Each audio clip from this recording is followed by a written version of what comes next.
Welcome everyone to another episode of Invisible Architecture. I'm so honored to have today someone I've listened to dozens and dozens of his interviews through the years, Laird Scranton. And he's a famous researcher, writer.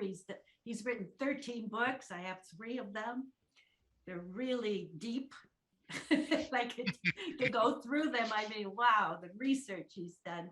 And he's like, his focus is on ancient symbolism, architecture, language, and the similarities he's found between different cultures is amazing.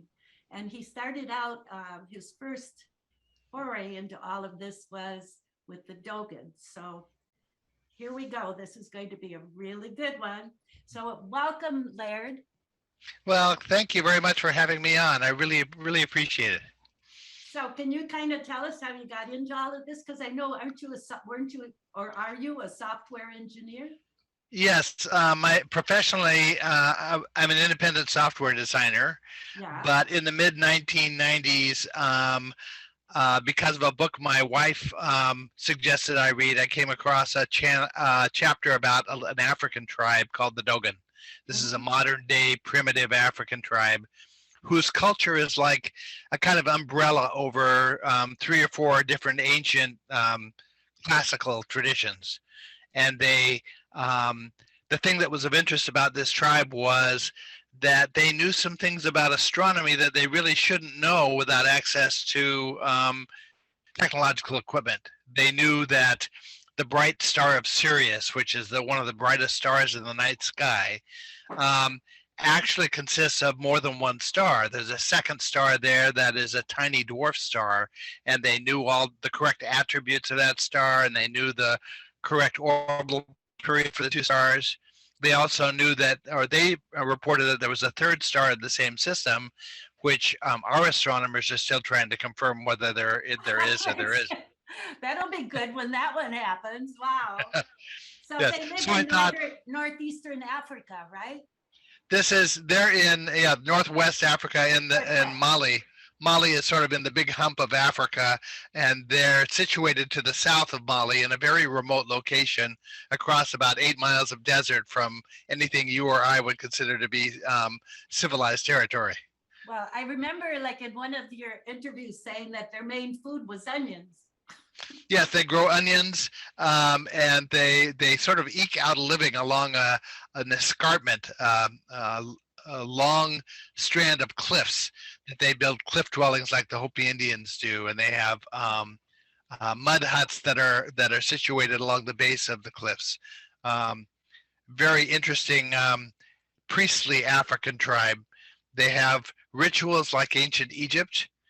They have civic traditions like ancient Egypt. They have rituals like Judaism, and they have a symbolic tradition that's similar to Buddhism.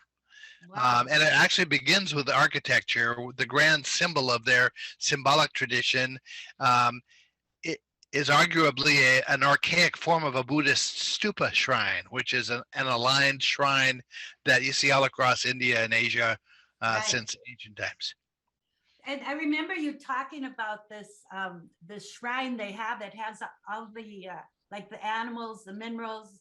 Doesn't it have like evolution, an evolutionary aspect? It does. It's sort of a mnemonic device for conceptualizing the organization of different concepts. The shrine itself has 4 faces like a pyramid. It has a circular base, and it rises to a flat square roof. And that produces sort of 4 roughly flat faces that are aligned to the cardinal points with staircases up each side. And when the Dogon are educated in their esoteric tradition, they're taught to think of classes of animals and plants as situated on those steps up the staircases. One staircase is associated with certain class of animals and plants, and so as you move up the staircase, you sort of get a zoology of animals. Wow. And you can conceptualize a botany of plants. The 4 faces of the shrine are also associated with star groups, so you have astronomy associated with the same shrine. and there's symbolism associated with the shrine that that goes very deeply with the Dogon tradition. The Dogon say their symbols are talking about how a tribal god created matter and created the universe and created consciousness and life. So it's a very dense, deep, symbolic system they have, and this architectural shrine, this aligned shrine, is sort of the grand symbol of the whole tradition. I didn't realize it was so big that you walk up it, that it had steps. Yes, it's okay. It measures 20 cubits in diameter. So a cubit is the length from your elbow to the tip of your middle finger. Oh, okay. Yeah. So does everyone use it is that their education like? Well, this is really, for the Dogon, this is really a conceptual structure. There are reasons why you would have difficulty actually building it. There's an internal contradiction between the description that's given for how to build it and the drawn images of what it should look like. Oh.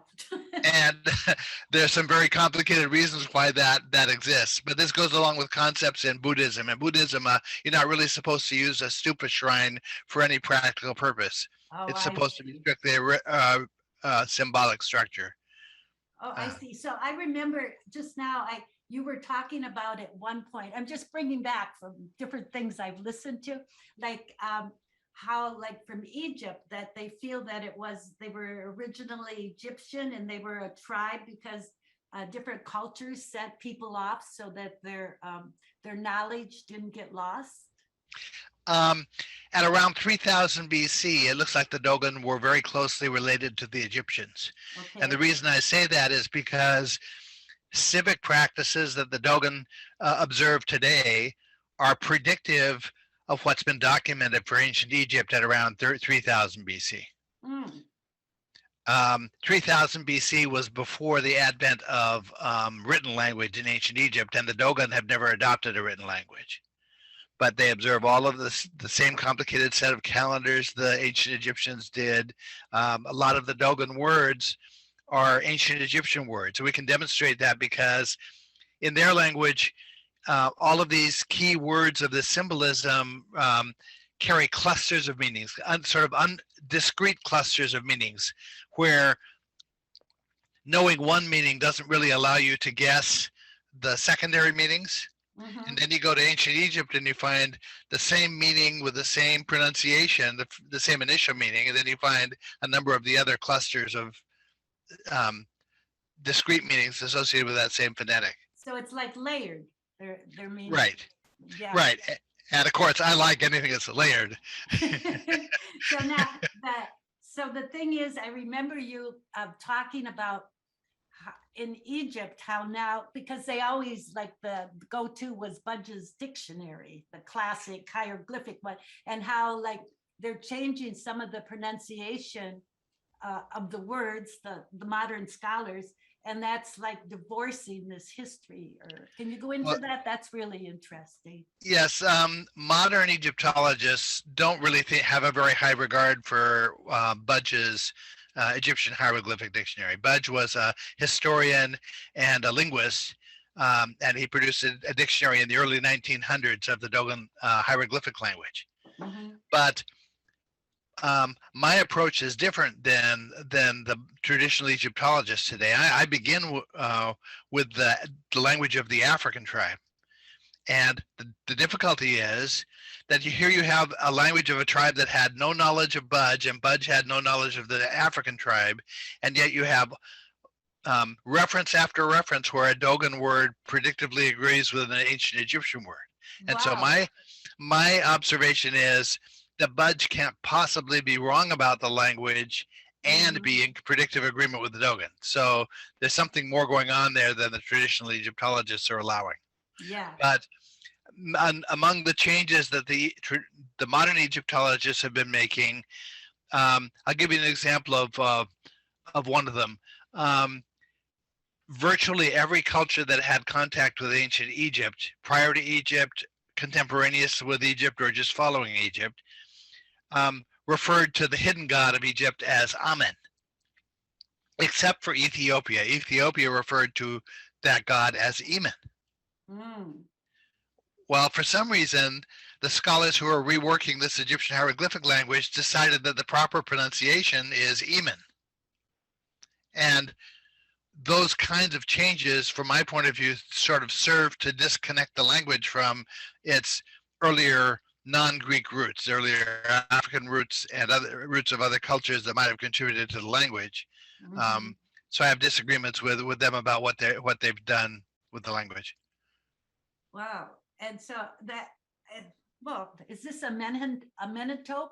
Is part of that? I just thought of that name, right? That Yes. Yep. ruler? Yeah. Yep.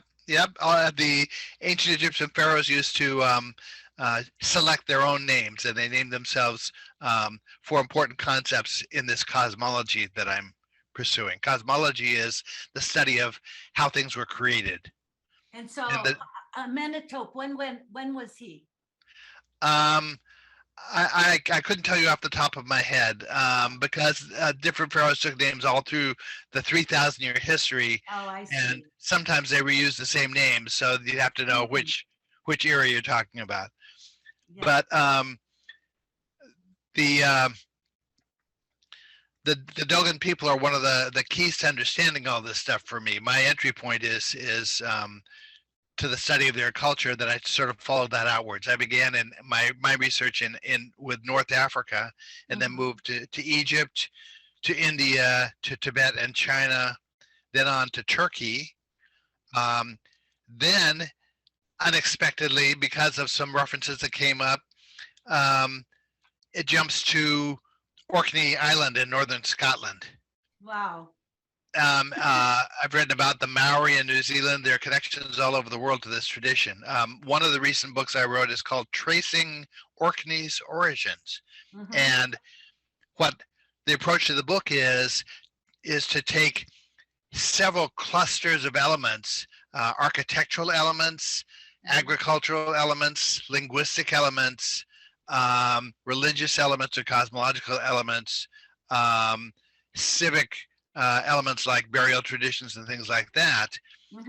These clusters all move together as a group, and you can trace the migration of the clusters of elements from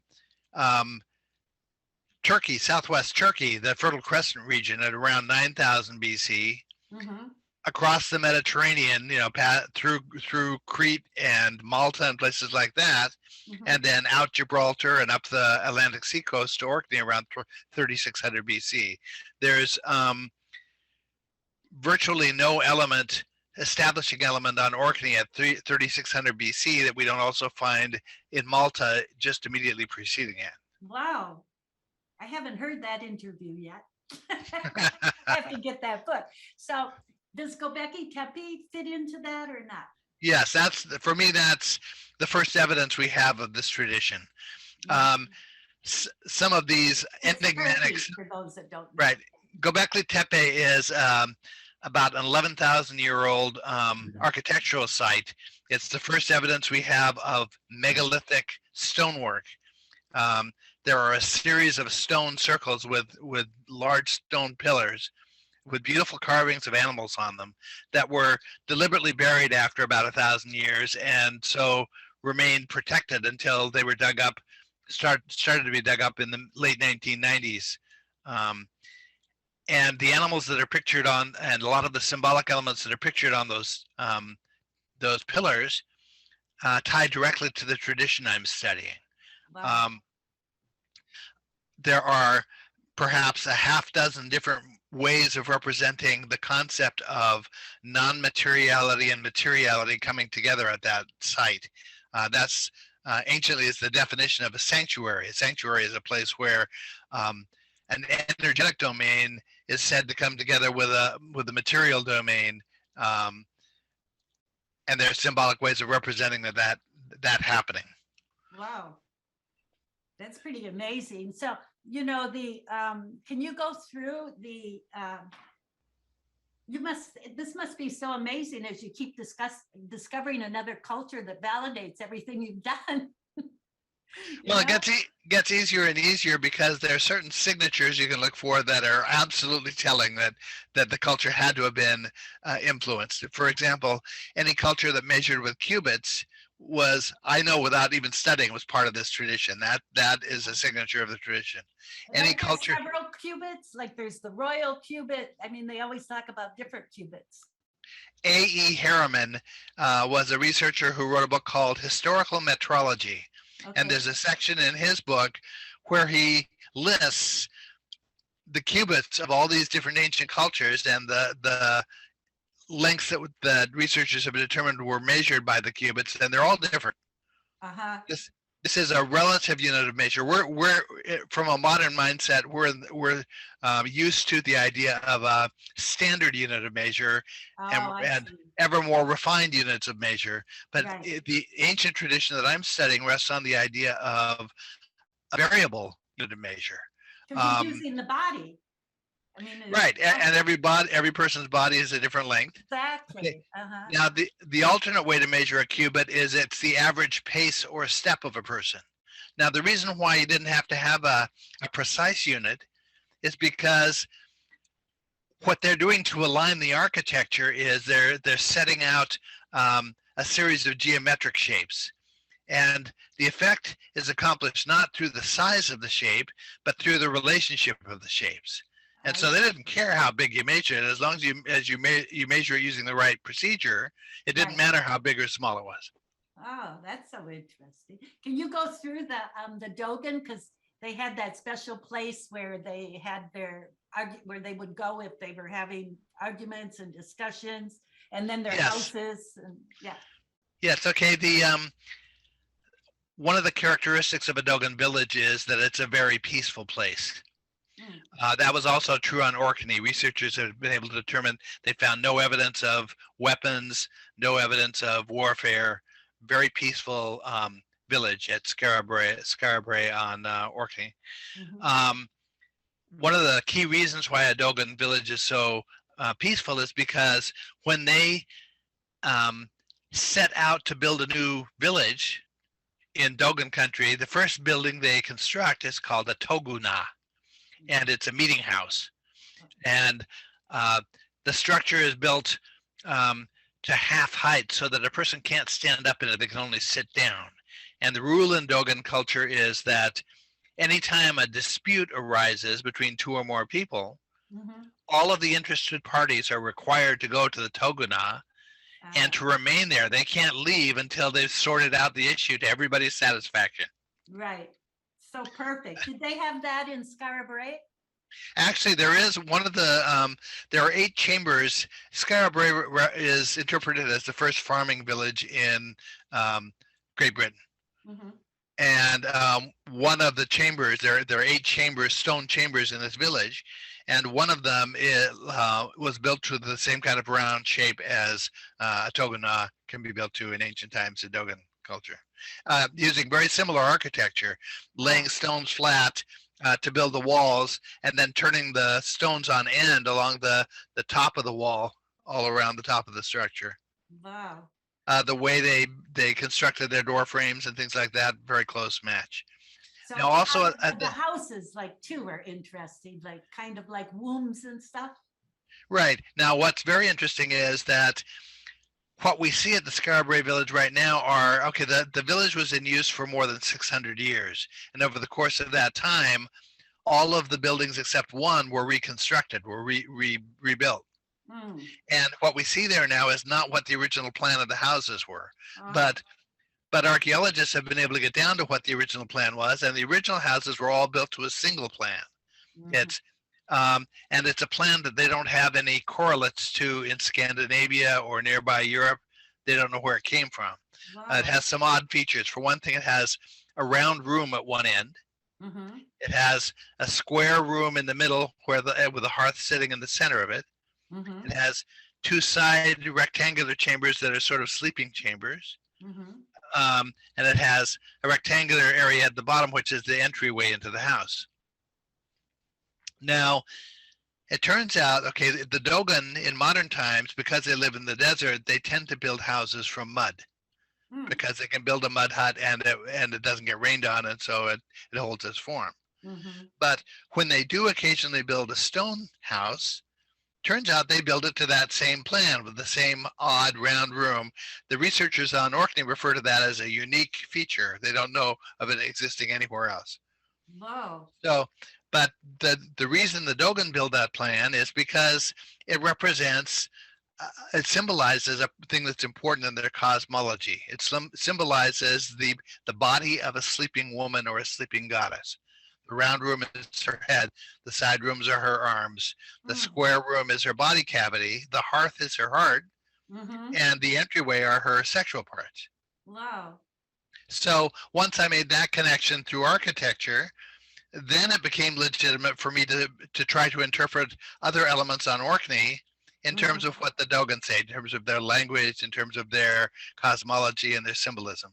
And so that opened up all sorts of doors. For instance, on Orkney Island near Scarborough, there's a pillar, a stone pillar called the Watchstone that is indistinguishable from the type of foundation pillar that the Dogon would raise at the establishment of a village. It sat in sort of the entryway, the forecourt to their village, and it served the same purpose as a clock in a town square does for us, because the pillar could act as a sundial to tell them what time of day it was. Oh, that's so. It also turns out that it was a point from which to observe the motions of the sun against some mountains in the distance. There are two mountains that create a sort of a pass, a gap in between them, a circular gap. Okay. And Orkney's geography is such that from winter to summer, viewed from this watchstone, the sun moves behind those mountains and centers itself between the mountains at the equinox and moves south and moves north. And from there, they have a natural agricultural calendar by which to decide when to plant their crops and when to harvest and things like that. Wow, that's so amazing. You know, also something I found was about the anthropologists, like how the one went and got initiated. Can you go through that a bit about how they deal with these people? Yes, our knowledge of the Dogon tribe comes out of anthropological studies that were done over the course of 3 decades, from the 1930s to the 1950s, and they were conducted by a gentleman by the name of Marcel Griol, who at the time was considered Europe's premier anthropologist. Okay. He was on the cutting edge. He was the one to first use film to record the cultures he was dealing with, and to tape record interviews. And he would bring teams in with specialists who had different specialties, academic specialties, to sort of do a whole overview of what the culture was about. After about 15 years, the Dogon priests could see that the questions that Griol's team were asking were getting more and more penetrating. They were trying to get down to the heart of the meanings of some of the innermost symbols of this esoteric tradition. And so one day Griol brought a message saying that there was a priest who would like to meet with him. And the priest had secured permission from the tribal council to initiate Griol as a tribe member and as an initiate in this tradition. And one of Marcel Griol's books it's a diary that documents 33 days of intense instruction that he received during this initiation process. What's the name of the book? In English, it's called Conversations with Ogo Temeli. Okay. Ogo Temeli was the priest, the blind hunter priest, who informed Griol about these things. Now, he had been there like 20 years, right? I mean, he didn't get into this easily. Right. And it's the sort, it follows the same pattern as other esoteric traditions. You see the same thing with the Maori in New Zealand, for example, that as the group is getting to know you, there are sort of public versions, public explanations for symbolism and for myths and so forth. But then there are the more detailed inner more secretive explanations of why we do this thing, why we conduct this ritual, or why we use this symbol to represent this thing, and so forth. And so it's through the initiation process that Griot sort of got to the bottom of what the symbols represented. And so the whole thing where you talked about if they didn't feel you were ready, they would lie to you, or they would tell you anything. I mean, like, they would give you another answer. Yeah. The dynamic between the student and the priest was it was the job of the student to formulate and ask the next question. Oh, okay. Now, if I were the student and you were the priest, if you felt that the question I was asking was appropriate to what my status was as an initiate, right, then you're obliged to give me a truthful answer to my question. Okay. But if you feel that it goes beyond what my initiated status is, then your obligation is to remain silent, or if necessary, to lie. Okay. To protect the knowledge. Yeah. But ultimately, any person who continues to pursue it can arrive at the innermost information. Any man or woman Dogon tribes person, or outside of the Dogon tribe, who sincerely pursues the knowledge will ultimately be given it. And so another anthropologist came along, right, and tried to disprove everything he had done and came up to a different conclusion. Yeah. Well, the problem was Griot's studies became controversial in the mid-1970s because of the information about the stars of Sirius. Okay. And Robert Temple wrote a book called The Sirius Mystery, right, where Temple's perspective was that this was evidence of an alien contact. Oh, I see. Okay, so in the early 1980s, a Belgian anthropologist whose field of study was actually ecology, it wasn't religion, yeah, for a series of a few years took teams into the Dogon country to attempt a complete restudy of what Griot did, which is highly unusual. It's not unusual for an anthropologist to restudy some aspect of another anthropologist's work, right, but it's very unusual to basically present yourself as doing a complete restudy of what the prior anthropologist did. So Van Beek's conclusion was that he could find no evidence whatsoever of the Dogon cosmology that Griot reported and documented. And he said that this shrine, which is called, the Dogon call it granary, that Griot wrote about, Van Beek referred to as a chimera known only to Griot. In other words, he said, this is just in his imagination. He made this up. This doesn't exist. right, But unfortunately, what Van Beek missed was that the architecture of the shrine, the ground plan and the way it's formulated, and the series of geometric shapes that are used to create it, are a match in shape and sequence for how a Buddha stupa is created. wow, Also, the symbolism that goes with the shapes is the same as the Buddhist symbolism. And both shrines are used as the grand symbol of a broader cosmology that are also very similar to what Griot reported. So Van Beek was saying that the Dogon priests essentially made up answers to Griot's questions, that they were lying to him. But if that were true, then we'd have to accept that somehow the Dogon priests casually invented Buddhism. right, which is not a credible stance. exactly. So I contacted Van Beek and I said, look, your perspective on this doesn't hold water because of this shrine. right, Okay, I said, I know that you're the editor of an academic journal. I would like to propose that we together co-author an article to explain that. I thought that would be a gentlemanly thing to do. exactly, And he declined. So then I started submitting proposals to other academic journals, saying explaining the article I wanted to write. right, And there was a journal called Anthropology News through the University of Chicago that wrote me back and said, we're very interested in the article. We just want to make sure that this is not going to be a hit piece against Professor Van Beek. And so I assured them, no, that's not what I was going to write. And so they ended up publishing my article in May 2007. And to my knowledge, mine is the last word on this controversy right now. wow, that's good. the Dogon cosmology is legitimate because of the parallels to Buddhism. So can you go through their cosmology, what they taught? Well, this comes out of a philosophy in India called Samkhya, which is a companion to yoga. Samkhya is a cosmological philosophy that's talking about concepts of creation, how matter is created, and how universes are created. Yoga is all the same set of concepts using all the same terminology, but it's focused inward on a person and on biology and psychology of a person and the energy of a person.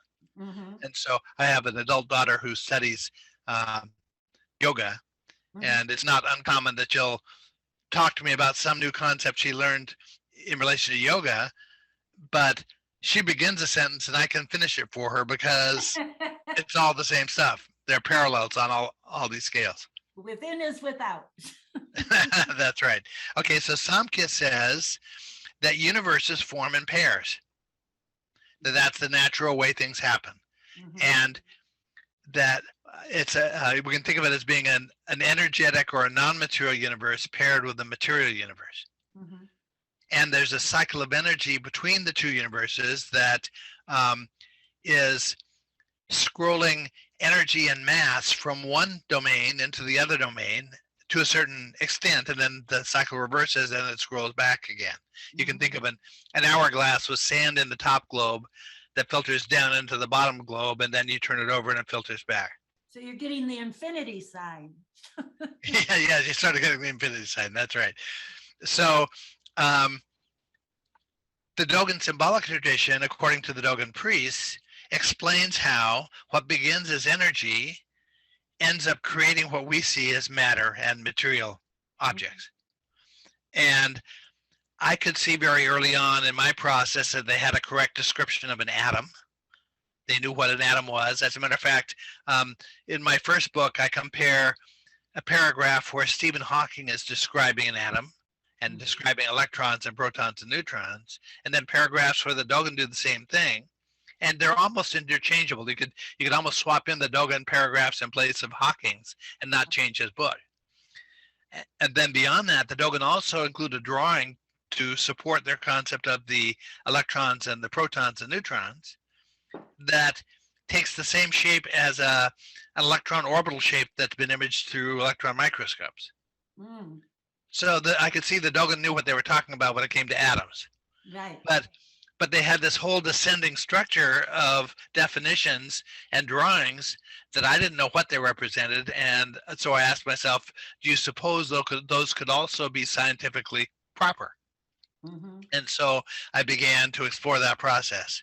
And eventually I could see that they had everything from the quantum domain, where matter begins as waves, right, to the atom, and they had it all reasonably described and reasonably drawn all the way up the scale. It looked like they knew what they were talking about. So they were drawing all this out, tracing it in the dirt for him, right? Yeah, these were sand drawings that they would make for the anthropologist, and then the anthropologist would transcribe those into a format that he could publish. Oh, I see. So all of that's in that book. Right, and in the final anthropological study of the tribe called the Pale Fox, which is a very difficult book, but it was completed by Marcel Griol's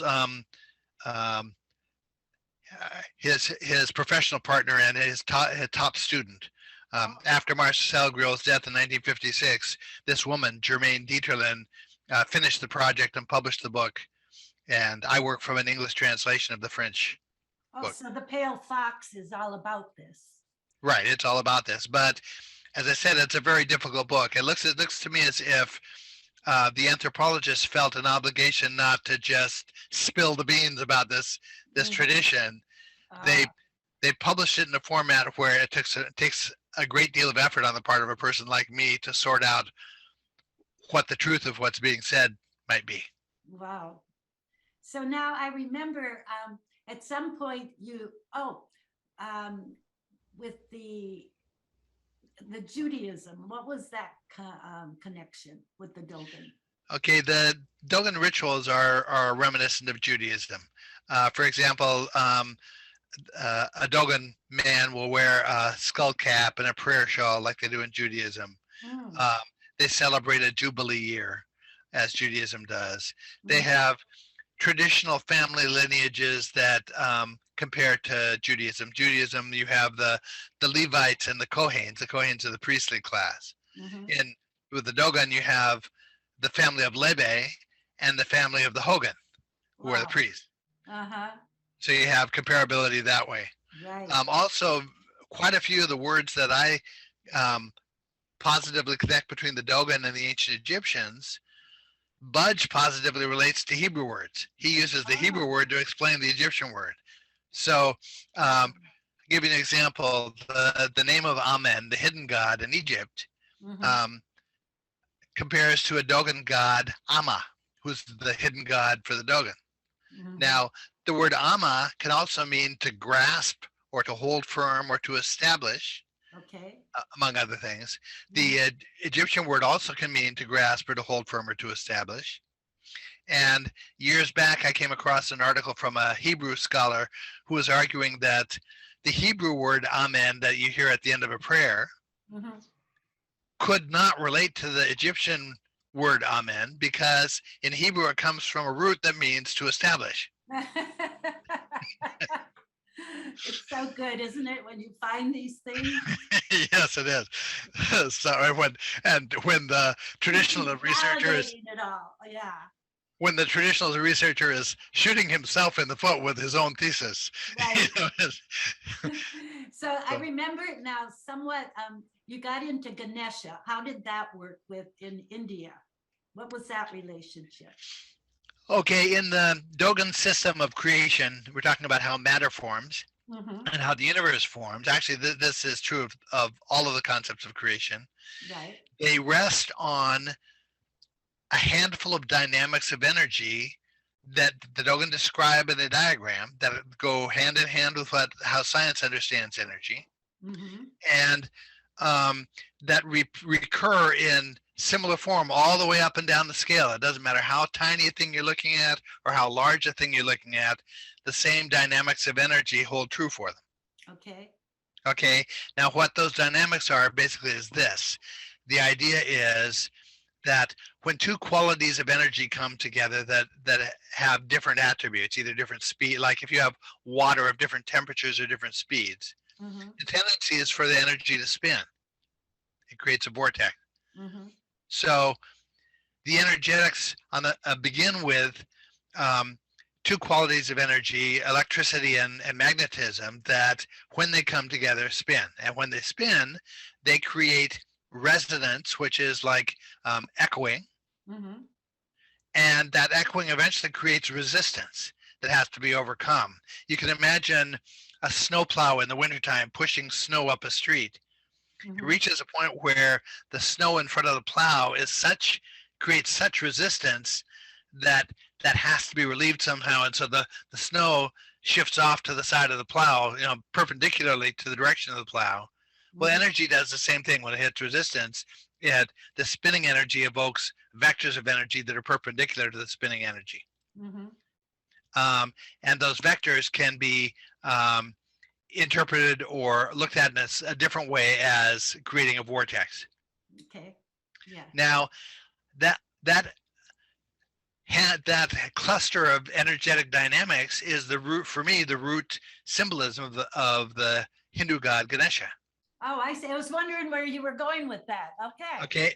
Now, I could tell that that's so because good. Yeah. I could tell that for a number of reasons because of the ways the Dogon describe it. The Dogon describe these vectors of energy that create the spiral Mhm. as the Po Pilu. Po is their word for atom, and Okay. Pilu is the Dogon word for white. This is their concept of a microscopic structure called a microscopic vortex of energy that they call the Po Pilu. Now, in the traditions that I compare, the phonetic root peel or pilu or P-I-L-L-E Mhm. or feel, F-I-L, Mhm. depending on the culture you're dealing with, can mean elephant, it can mean tusk, it can Oh, mean sun, it can mean white.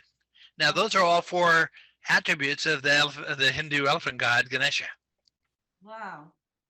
Okay, now when the Dogon draw these vectors, what they're describing is seven rays, seven vectors, you can imagine as seven lines coming out from a center point in a circle, but of increasing length as you go around. And so because they increase in length, you could draw a spiral around the endpoints of those lines that creates the vector.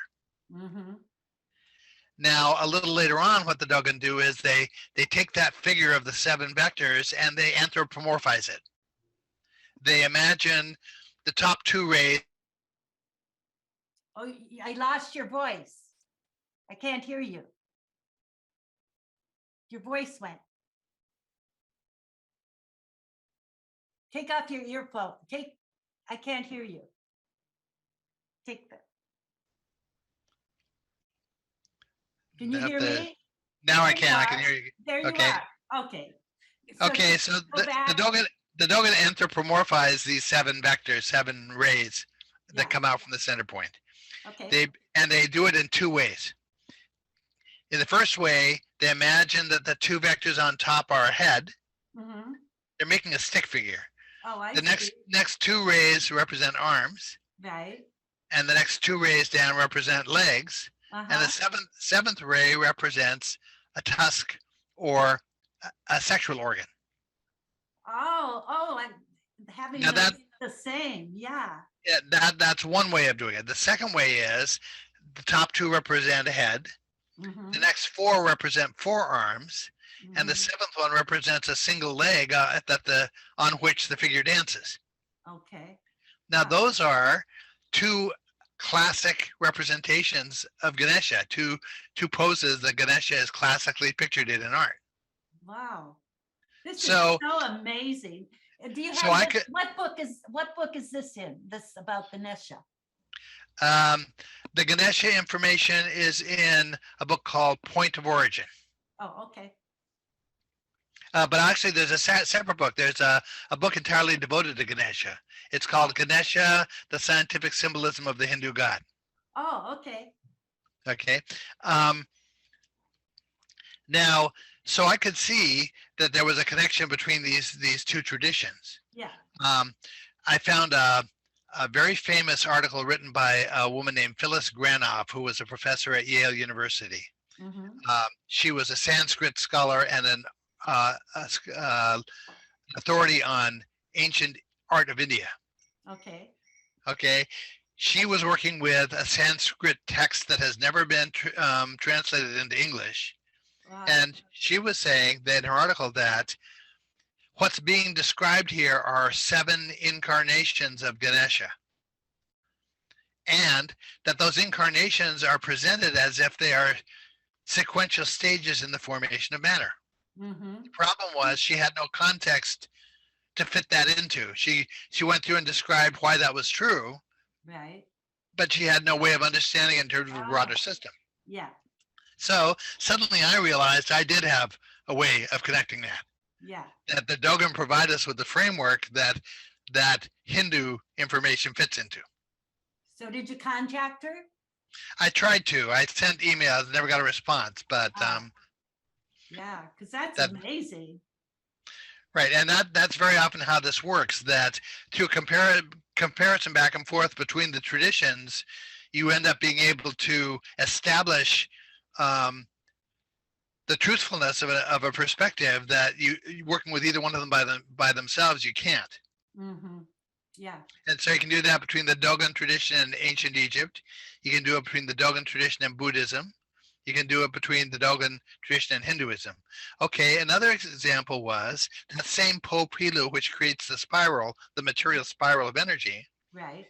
The Dogons, okay, which in terms of Ganesha is male.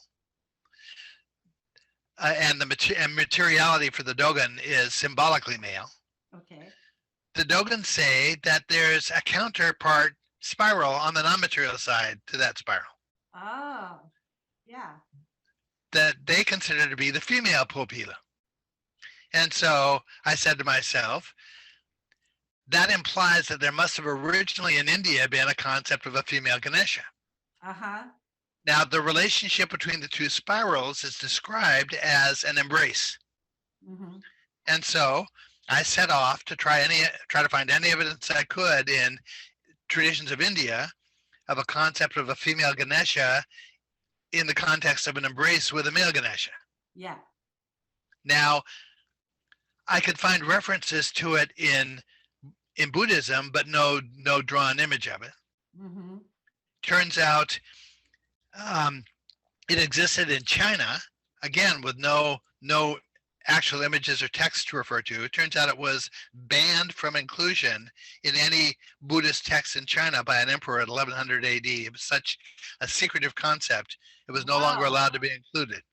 Wow. So finally, I turned it up in Shingon Buddhism in Japan, where it's actually fairly well known.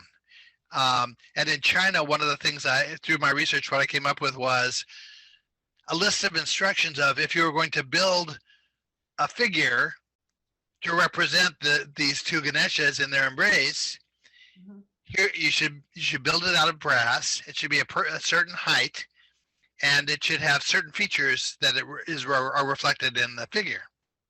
And so then I started a search online to try to find whether I could come up with one of those figures. Mm-hmm. And I found some very, very tiny ones that were correct, mm-hmm. but highly overpriced, very, very small figures. And my wife in Japan? They're around the world, in Asia. Oh, okay.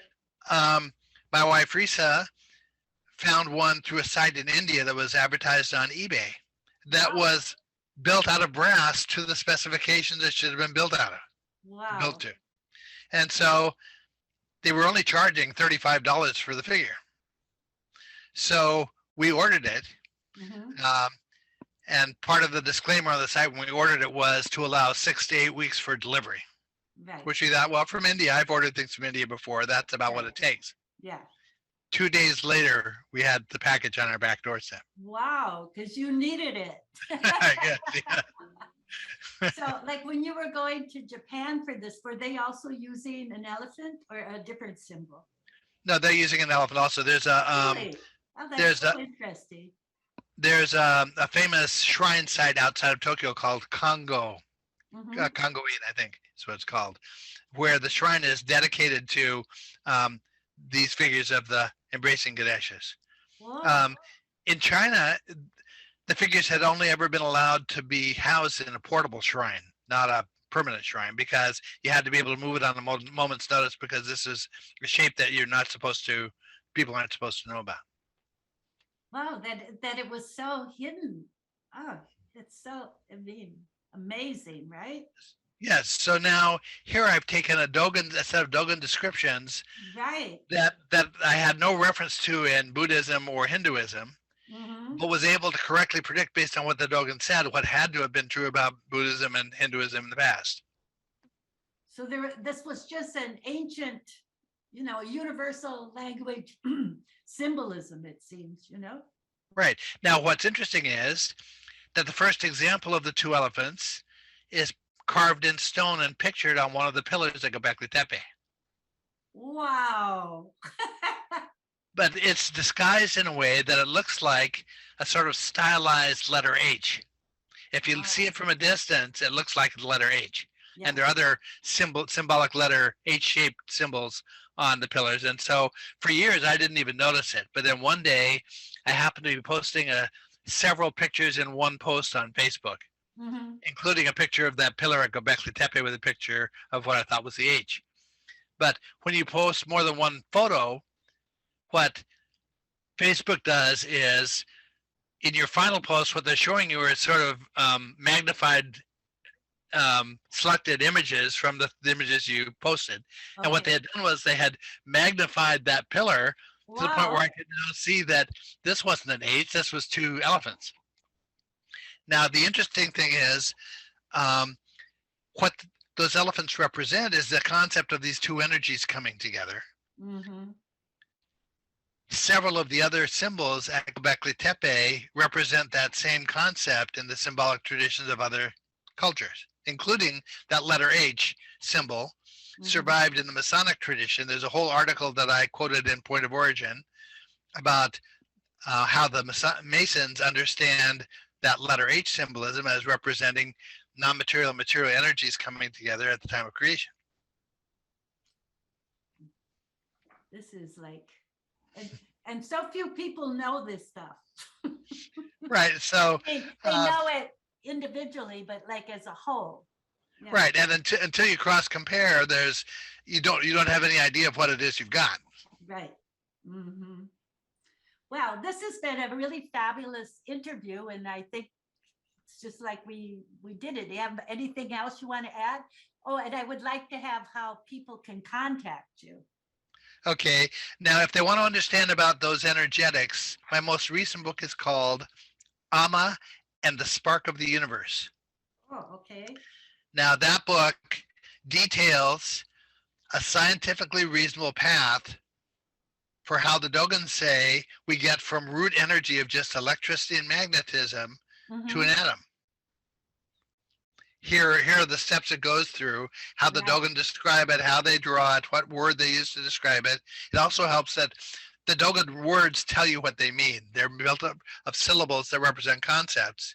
So do the ancient Egyptian words. Each glyph represents a concept. And so if you know what the original word was for something, the word will flatly tell you what it represented.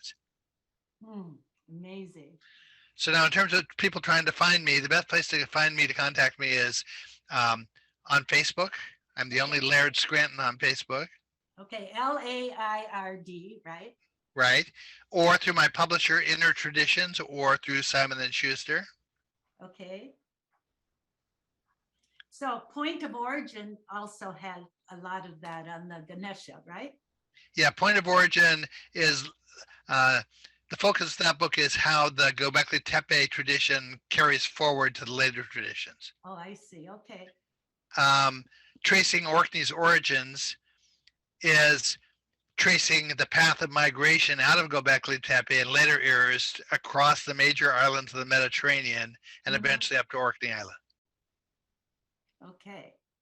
Well, there was so much interesting information here, and I just love that how you brought it all together so people can see, like, well, it was all so connected at one point. And I'm very pleased that it's worked out that way. Otherwise, I would have spent a very long time for nothing. It must be the whole Tower of Babel story, what happened. Yeah, yes. Just let it all go. Okay, thank you, Laird. I'm so happy. This was a great interview. We got so much information. So let me. Great. Thank you very much, Carol. Okay, so let me end the recording so we don't lose this.